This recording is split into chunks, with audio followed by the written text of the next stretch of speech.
Hi guys, कैसे हैं आप लोग। उम्मीद है बेहतर होंगे और आप अपने स्टडी में लगे हुए होंगे। मैं सुनील एक बार फिर अपने चैनल स्पर्श एकेडमी के लिए ग्रामर के बेहद इंपॉर्टेंट टॉपिक पर बात करने के लिए आया हूँ। उससे पहले मैं आपको बता दूं, जैसा आप सभी जानते हैं, भारत ही नहीं पूरी दुनिया जो है एक खतरनाक वायरस कोरोना के चपेट में है और हर जगह लॉकडाउन है। लेकिन अगर देखा जाए तो ये लॉकडाउन भी एक तरीके से हमारे लिए बेहतर ही है कि हम अपनी स्टडी को और भी मजबूत कर सकें और आगे के एग्जामिनेशंस के लिए तैयारी में लगे रहें। जैसा आप सभी जानते हैं कि जैसे जैसे लॉकडाउन खुलेगा और धीरे धीरे जब स्थिति सामान्य होगी तो वैकेंसीज का ढेर सारा अंबार देखने को मिलेगा।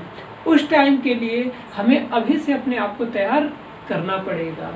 सो फ्रेंड्स, उसी बात को ध्यान में रखते हुए आज मैं जिस टॉपिक पे बात करने आया हूँ, काफ़ी बच्चों ने मुझे व्हाट्सएप किया था कि सर प्रीपोजिशंस के ऊपर भी एक आपका टॉपिक होना चाहिए और मैं उसी पर्टिकुलर टॉपिक पर आज आपसे बात करने के लिए आया हूँ। जैसा कि मैं आपको बता दूँ, प्रीपोजिशन हमारे पार्ट ऑफ स्पीच का ही एक हिस्सा है या एक उसका भाग है। लेकिन देखा जाए तो जितने हमारी 8 पार्ट ऑफ स्पीच होती हैं उनमें सबसे टफेस्ट पार्ट होता है।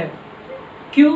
क्योंकि आपको भी पता है प्रीपोजिशन जो है वो पोजीशंस के अनुसार और टाइमिंग के अनुसार यूँ कह लें, या जैसे जैसे उसकी स्थिति बदलती है वैसे वैसे प्रीपोजिशन जो है वो भी परिवर्तनशील होता है। इसीलिए एक राइट प्लेस पर राइट प्रीपोजिशन को यूज़ करना सबसे इम्पॉर्टेंट और सबसे महत्वपूर्ण कार्य होता है। इसीलिए इस वीडियो में, जो कि नो डाउट लंबा भी होने वाला है और कई सारे सेगमेंट में डिवाइड भी होगा, और मैंने इस वीडियो में प्रीपोजिशन को डिफाइन किया है और तमाम प्रीपोजिशंस को कैसे यूज़ किया जाता है उसके बारे में मैंने बताया है। उसके अतिरिक्त आप डिस्क्रिप्शन बॉक्स में जाके कुछ इंपॉर्टेंट प्रीपोजिशंस की मैंने सीट दी हुई है प्लस प्रैक्टिस सेट दिया हुआ है, आप उसको डाउनलोड कर सकते हैं।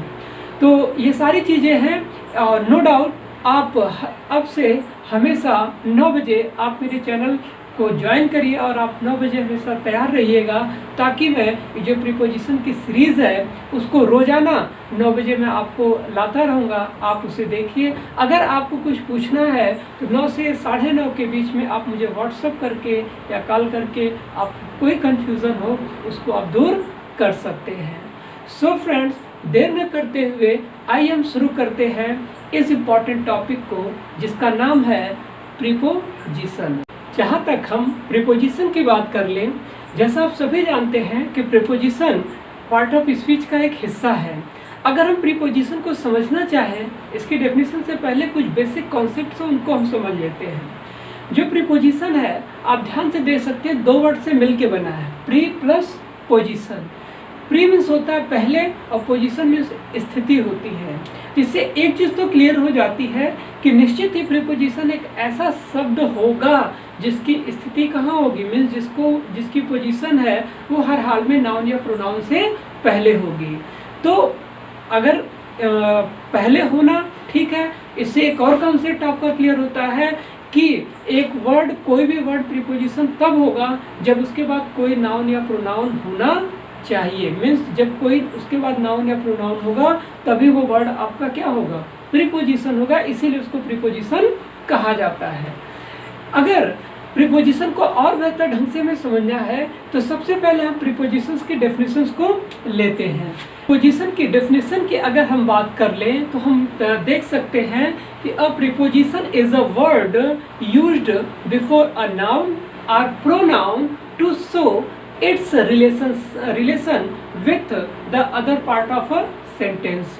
मीन्स इसको अगर हिंदी में बेहतर ढंग से समझें तो प्रीपोजिशन, जैसा नाम के मुताबिक, प्रीपोजिशन एक ऐसा शब्द है जिसका प्रयोग हम किसी नाउन या प्रोनाउन से पहले करेंगे उसका रिलेशन किसी अन्य सेंटेंस के अन्य शब्द से या अन्य पार्ट से उसको रिलेट करने के लिए।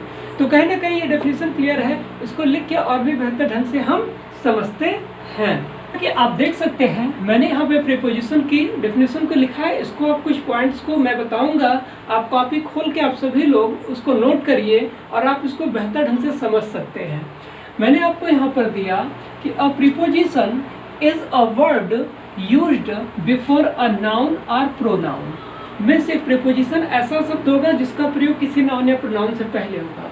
इसका मतलब ये क्लियर है कि प्रीपोजिशन जहां होगा उसके जस्ट बाद आपको नाउन या प्रोनाउन मिलेगा। उसके आगे अगर हम बढ़े तो to show its relation with the other word of a sentence, और जो प्रदर्शित करेगा उस नाउन या प्रोनाउन का रिलेशनशिप सेंटेंस के किसी अन्य शब्द के साथ। क्लियर हुआ ये प्रीपोजिशन वास्तव में क्या है। हम यहाँ पे 2 एग्जाम्पल दिए हैं, आप उनको देख के समझ सकते हैं। पहला एग्जाम्पल है a book is on the table. अब आप देख सकते हैं यहाँ पे ये ऑन क्या है, आपका प्रीपोजिशन है। कैसे प्रीपोजिशन है, ऑन के जस्ट बाद आप देख सकते हैं क्या लगा हुआ है, एक नाउन लगा हुआ है। जो जिस नाउन का रिलेशनशिप किसके साथ है, एक दूसरे नाउन में, सेंटेंस के एक दूसरे हिस्से में जो एक नाउन है उसके साथ है कि किताब कहाँ पर है, टेबल के ऊपर या टेबल पर रखी हुई है।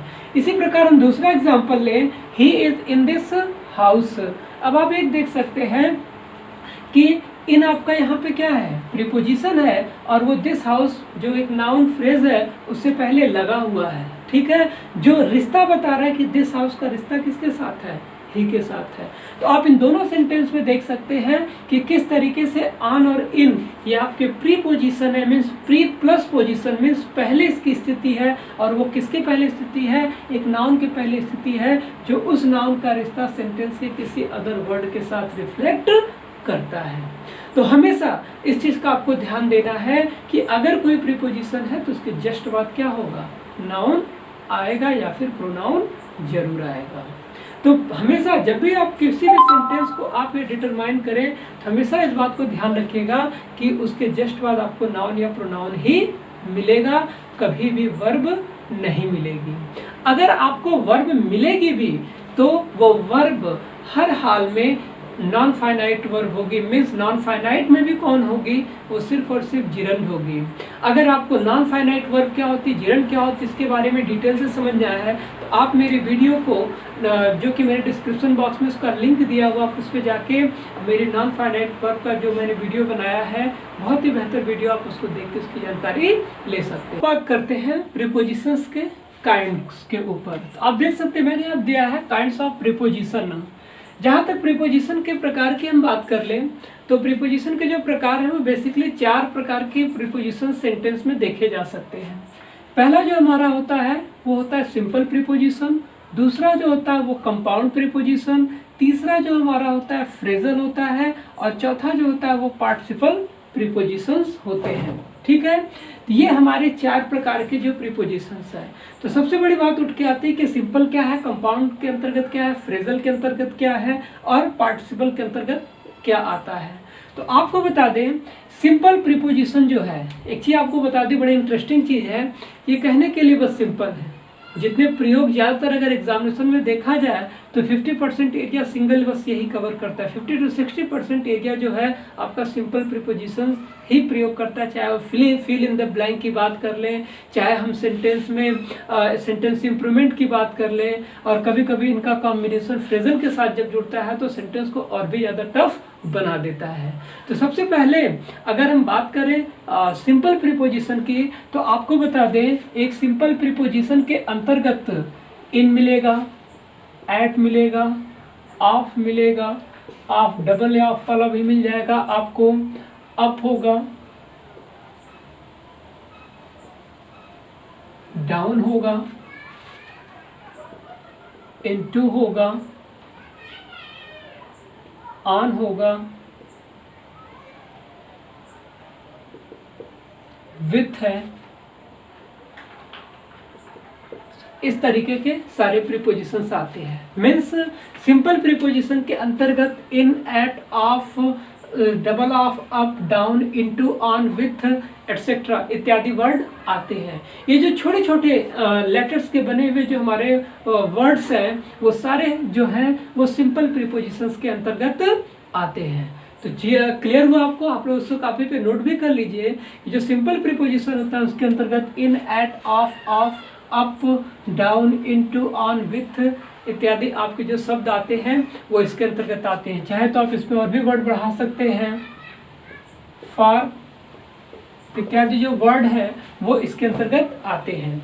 इसके बाद अगर हम बात कर ले कंपाउंड प्रीपोजिशन की, जैसे नाम से क्लियर कंपाउंड है तो दो लोग से मिल के बनेगा, ऐसे इसके अंतर्गत वे प्रीपोजिशन आते हैं जिनकी शुरुआत ए या बी से होती है। तो आप देखे होंगे कि जो कंपाउंड प्रीपोजिशन है उसके अंतर्गत जो भी वर्ड होंगे उनकी ए या बी से शुरुआत होगी। इसके अंतर्गत कौन कौन से वर्ड आते हैं, कुछ वर्ड आप देख लीजिए, जैसे अबाउट, एबव, एमिडस्ट। बी से देख लिया जाए तो between, beside, besides etcetera. Means अगर हम कंपाउंड प्रीपोजिशन की बात कर ले तो कंपाउंड प्रीपोजिशन के अंतर्गत ये सारे वर्ड हमें देखने को मिलेंगे। ये सारे वर्ड की सबसे पहली कैरेक्टरिस्टिक्स यही है कि या तो ये इनकी शुरुआत ए से होगी या तो इनकी शुरुआत बी से होगी। ज़्यादातर करके 100% नहीं कहेंगे, लेकिन मोस्ट ऑफ द केसेस में आपको ए और बी मिलेंगे। इन चारों प्रीपोजिशंस के बारे में आपको डिटेल में चाहिए तो मैंने डिस्क्रिप्शन बॉक्स में एक लिंक दिया हुआ है, आप जाके वहाँ से पूरी लिस्ट डाउनलोड कर सकते हैं। इसके बाद अगर हम बात आगे बढ़े फ्रेजल पे, तो अगर देखा जाए तो प्रीपोजिशन का अगर सबसे टफ कोई पार्ट है तो है फ्रेजल का ही है। ये फ्रेजल प्रीपोजिशन वास्तव में होते क्या है, इसके बारे में आपको कुछ यहाँ पे डिटेल में कॉन्सेप्ट आपको बता दें।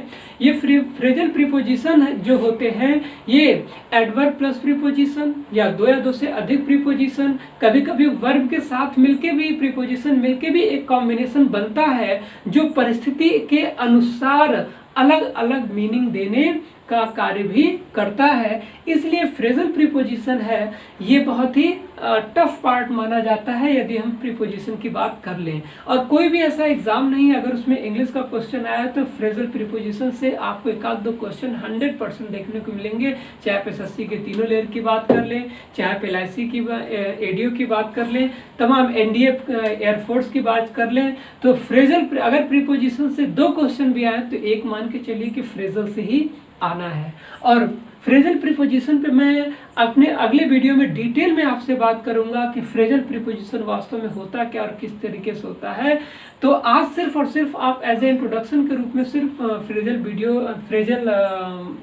प्रीपोजिशन के बारे में आप समझ लीजिए कि ये वास्तव में एक कॉम्बिनेशन होता है 2 or more वर्ड्स।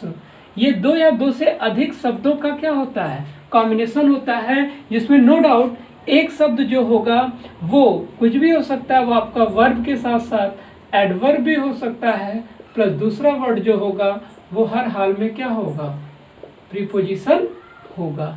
ठीक है, इसके अंतर्गत कौन कौन से वर्ड आते हैं उनको आप देख सकते हैं। इसके अंतर्गत जैसे because of, call of, in, addition to etcetera. इसके अंतर्गत ढेर सारे वर्ड्स हैं जो हम अपने आगे वाले वीडियो में इनको शेयर करेंगे।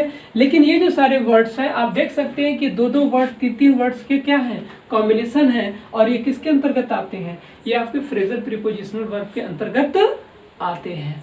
इसी प्रकार हम बात कर लें अपने चौथे पार्ट की, जिसको हम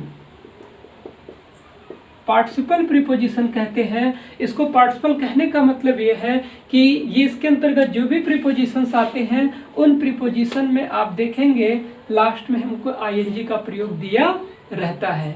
इसके अंतर्गत आते कौन कौन से वर्ड हैं उनके बारे में आप देख लें। इसके अंतर्गत आता है पेंडिंग,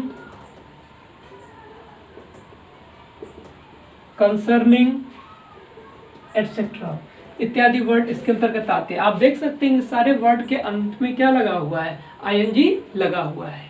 तो अगर ब्रीफ में आप सभी लोग इसको नोट कर लीजिए, अगर ब्रीफ में इसको हम समझ लें तो सिंपल प्रीपोजिशन वे प्रीपोजिशंस होते हैं जो दिखने में छोटे हैं लेकिन इसके अंतर्गत आते क्या क्या है, इन है, एट है, ऑफ है, अप है, डाउन है, इनटू है, ऑन है, विथ है, फॉर है। ये सारे वर्ड आपके सिंपल के अंतर्गत आते हैं। कंपाउंड की बात कर ले तो कंपाउंड की शुरुआत बेसिकली ए या बी से होती है, जैसे अबाउट है, एबव है, एडमिस्ट है, बिटवीन है, बिसाइड है, बिसाइड्स है। ये सारे वर्ड इसके अंतर्गत आते हैं। फ्रेजल की बात कर ले, मैंने अभी बताया फ्रेजल के अंतर्गत टू और मोड वर्ड्स का अपना एक कॉम्बिनेशन होता है, जिसमें एक वर्ब या एक एडवर्ब होगा, दूसरा क्या होगा, प्रीपोजिशन होगा। कभी कभी नाउन भी होता है, ऐसा नहीं कि नाउन नहीं होता है, नाउन भी होता है। ये पूरे के कॉम्बिनेशन से जो बन के आता है वो आपका फ्रेजल होता है। मैंने 2-3 एग्जाम्पल ही यहाँ पर दिए हैं, आगे और भी एग्जाम्पल आपको दूंगा, जैसे in addition to, because of, call of, etcetera. इसी प्रकार चौथा पॉइंट हम देखें तो पार्टिसिपल प्रीपोजिशन। पार्टिसिपल प्रीपोजिशन की क्या खासियत है कि ऐसे वर्ड में सामान्यतः आईएनजी जुड़ा होता है, और जैसे पेंडिंग है, कंसर्निंग है, ये सारे वर्ड आपके इसके अंतर्गत आते हैं। अभी इतना ही नहीं, इन सारे पार्ट्स पे हम आगे के वीडियोस में या आगे के क्लासेस में आपको पूरा डिटेल से बताएंगे। मैं आपको पहले भी कह चुका हूँ कि हमारी प्रीपोजिशन की सीरीज है जो कि लंबी चलेगी, और रोजाना आप मुझे 9 बजे ज्वाइन करिएगा। इसके अतिरिक्त मैं आज आपको इसी वीडियो में कुछ बेसिक कॉन्सेप्ट के बारे में बता देना चाहता हूँ जो कि प्रीपोजिशन से ही रिलेटेड है। इस वीडियो पे हम आगे बढ़ें उससे पहले कुछ बेसिक कॉन्सेप्ट जो कि प्रीपोजिशन से रिलेटेड, उसको यहीं पे समझ लेना जरूरी है, क्योंकि इसके आगे के क्लासेस में, आगे की वीडियोस में मैं आपको प्रीपोजिशंस के यूज और प्रैक्टिस सेट और कॉमन एरर्स में कैसे एरर्स आती है उसको बताना शुरू करूंगा। लेकिन उससे पहले हम इस पॉइंट को समझ लेते हैं। जैसे मैंने अभी आपको डेफिनेशन और तमाम चीजें बताई, उसमें एक पॉइंट आप ध्यान रखिएगा कि यदि सेंटेंस में आपका प्रीपोजिशन होगा तो उसके बाद जरूर आप मान के चलिए कि उसके बाद आपको हर हाल में नाउन या प्रोनाउन होगा। ठीक है, मीन्स पहली चीज तो आपको हमेशा नोट करके रखनी है कि यदि सेंटेंस में प्रीपोजिशन कोई वर्ड तभी होगा जब उसके जस्ट बाद नाउन या प्रोनाउन होगा। अगर किसी सेंटेंस में प्रीपोजिशन के बाद आपको नाउन या प्रोनाउन नहीं मिल रहा है तो वही प्रीपोजिशन कुछ परिस्थितियों को छोड़ दिया जाए तो एज ए एडवर्ब काम करने लगता है। तो कंडीशन तभी फुलफिल होगी जब उस प्रीपोजिशन के बाद आपको नाउन या प्रोनाउन मिलेगा। क्लियर हुआ? नोट कर लीजिए इसको। दूसरी चीज समझिए कि कभी भी किसी प्रीपोजिशन के बाद आप वर्ब का प्रयोग नहीं कर सकते हैं। इस बात का ध्यान दीजिएगा कि कभी भी प्रीपोजिशन के बाद वर्ब नहीं लगेगी। ठीक है, इनकेस इसमें भी कंडीशन है, उस चीज को पहले समझ लीजिए कि यदि आप प्रीपोजिशन के बाद वर्ब लेना चाहते हैं तो हर हाल में उस वर्ब को आपको किस में बदलना होगा, जिरंड में बदलना होगा। और आपको पता है जिरंड होता क्या है, जब हम वर्ब में आईएनजी जोड़ देते हैं। यह एक नॉन फाइनाइट वर्ब होती है, ठीक है, जो सेंटेंस में आपको पता है कि यह सेंटेंस में एज ए नाउन का कार्य करती है। मैंने पीछे की क्लासेस में या पीछे की वीडियोस में आपको बताया है कि जो जिरंड होता है वो वर्ब में आईएनजी जोड़ने से बनता है, जो सेंटेंस में एज ए वर्बल नाउन का काम करता है। तो जब ये नाउन का काम करने लगा तब इसकी पोजीशन क्या है, हिट हो गई। एक प्रीपोजिशन के बाद क्या होगा, नाउन होगा। लेकिन अगर जिरंड के अलावा आप कोई और वर्ब चाहे प्रीपोजिशन के साथ यूज कर ले तो ये संभव नहीं है। कॉन्सेप्ट क्लियर हुआ? इस पॉइंट को एकदम बेहतर ढंग से आप नोट करिए क्योंकि बहुत इंपॉर्टेंट चीज है जो आपको आगे की मेरी इस वीडियो में, मेरी क्लासेस में आपको यूज करना पड़ेगा कि प्रीपोजिशन के बाद हमेशा नाउन प्रोनाउन होगा, प्रीपोजिशन के बाद कभी वर्ब नहीं होगी। इनकेस अगर वर्ब होगी तो वो क्या होगी, जिरंड होगी। और आपको भी पता है जिरंड क्या होता है, वर्बल नाउन होता है। जिरंड के बारे में अगर आपको पूरी जानकारी चाहिए, मेरा पीछे नॉन फाइनाइट और फाइनाइट दोनों पे मैंने बहुत शानदार वीडियो बनाया है, आप उसको देख लेंगे तो ये कॉन्सेप्ट आपका क्या हो जाएगा, क्लियर हो जाएगा। इसके अतिरिक्त आगे बढ़े पॉइंट नंबर 2 पे, तो मैंने अभी आपको बताया प्रीपोजिशन के बाद नाउन या प्रोनाउन होगा, लेकिन कुछ सेंटेंस आपको मिलेंगे जहाँ पे प्रीपोजिशन के बाद नाउन प्रोनाउन नहीं होगा। लेकिन उसमें भी एक कंडीशन है कि ऐसे सेंटेंस में जो हमारा ऑब्जेक्ट होगा वो हर हाल में क्या होगा, इंट्रोगेटिव एडजेक्टिव होगा, सॉरी इंट्रोगेटिव प्रोनाउन होगा। इंट्रोगेटिव प्रोनाउन के रूप में क्या क्या होगा, चाहे वाट हो सकता है, हु हो सकता है, हुम हो सकता है, विच हो सकता है, वेयर इत्यादि हो सकता है। तो ध्यान दीजिएगा, ऑब्जेक्ट इससे पहले मैंने एक और वीडियो बनाया है, मैं उस पर कहूँगा जरूर आप उसको देखिए, जो सब्जेक्ट और प्रेडिकेट पे बना है कि सब्जेक्ट कौन कौन से लोग बन सकते हैं, सब्जेक्ट के अंतर्गत ऑब्जेक्ट इत्यादि जो भी आता है वो कौन कौन सी चीज़ें बन सकती हैं। तो मैं आपको यहाँ पे हल्का से बता दूँ कि अगर कोई ऑब्जेक्ट बनता है तो वो निश्चित या तो नाउन होगा या तो प्रोनाउन होगा। तो जब ऑब्जेक्ट नाउन या प्रोनाउन होगा लेकिन वो इंट्रोगेटिव प्रोनाउन का होगा, मीन्स चाहे वो व्हाट होगा, हु होगा, हुम होगा, विच होगा, वेयर होगा, और अगर इनके लिए आपको क्या लेना पड़े, प्रीपोजिशन लेना पड़ेगा, तो हर हाल में उस सेंटेंस के लास्ट में आपको क्या लेना पड़ेगा, प्रीपोजिशन लेना पड़ेगा, और सेंटेंस जो होगा वो आपका इंट्रोगेटिव होगा। लेकिन ध्यान दीजिए ये जो प्रीपोजिशन होगा वो इन्हीं वर्ड को रिफ्लेक्ट करेगा। इसके लिए आपको एक बेहतर एग्जांपल मैं दे रहा हूं, उससे आप क्या है समझ सकते हैं। जैसे what are you thinking of. अब आप देख सकते हैं ऑफ आपका प्रीपोजिशन, उसके बाद कोई नाउन प्रोनाउन नहीं, लेकिन आप ध्यान दें कि ये जो ऑफ है वो किसको रेफर कर रहा है, व्हाट को, कि क्या तुम सोच रहे हो या किस चीज के बारे में तुम सोच रहे हो। तो आप देखिए इस व्हाट का रिलेशन किससे है, सॉरी इस ऑफ का रिलेशन किससे है, व्हाट से है। व्हाट यहाँ पे एज ए इंट्रोगेटिव प्रोनाउन के रूप में है।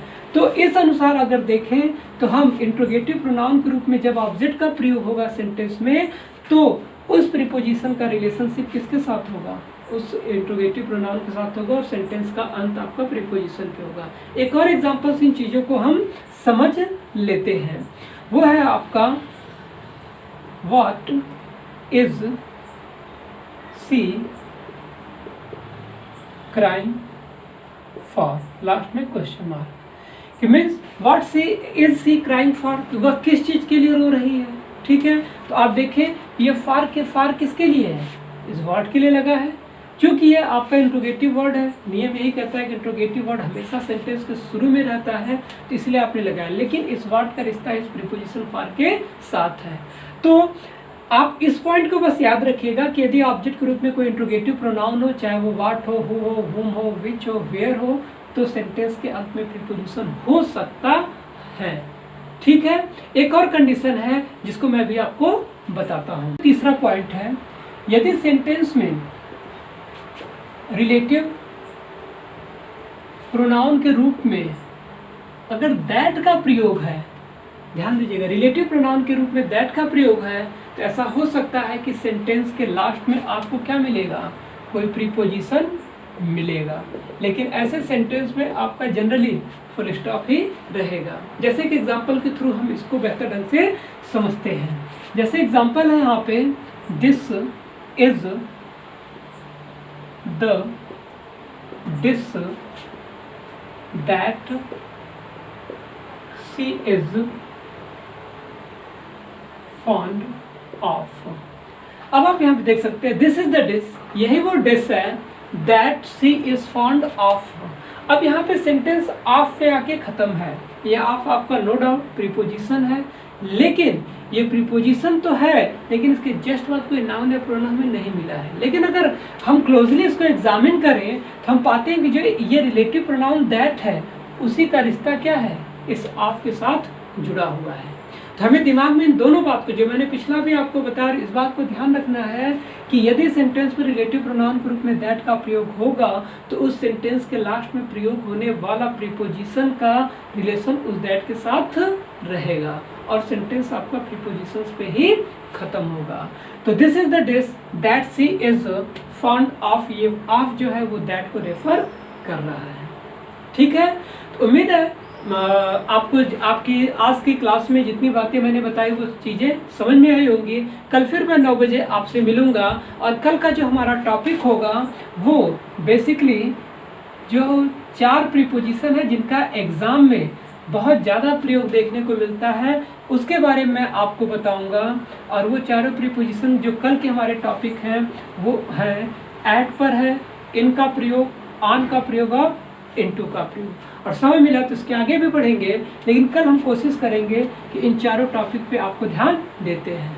ठीक है, तब तक के लिए गुड बाय। और जो जो पॉइंट मैंने बताया है आप उसको बेहतर ढंग से रीड करते रहिए।